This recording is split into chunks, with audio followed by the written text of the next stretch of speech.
ഇളയവന്റെ നഴ്സത്തിൽ രണ്ടാമത് പെറ്റിട്ട് 5 മാസം കഴിഞ്ഞു. അവിടെ ആണെങ്കിൽ വീടടിച്ചു കൊടുക്കാനും കൊച്ചിനെ നോക്കാനും ഒക്കെ പറ്റിയ ഒരാളെ എളുപ്പം കിട്ടുകയില്ല. നേരത്തെ ഒരുത്തി ഉണ്ടായിരുന്നു, അവക്ക് ഇവിടുത്തെ 8000 10,000 ഒക്കെയാ ശമ്പളം. ഞാനാണെങ്കിൽ പേരക്കുട്ടികളെ കൊഞ്ചിച്ചും കളിപ്പിച്ചും ഒക്കെ നേരവും പോകും, കൂട്ടത്തിൽ വീട്ടു ജോലിയും നടക്കും, ശമ്പളവും വേണ്ട.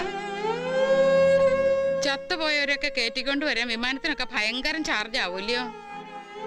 ഓ, ചത്തു കഴിഞ്ഞാ പിന്നെ അമേരിക്ക ആയാലെന്നാ കിനാശ്ശേരി ആയാലെന്നാ. കാലത്ത് ഞാൻ പോകും.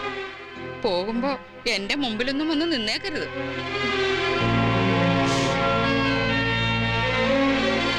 വയ്ക്കൂ.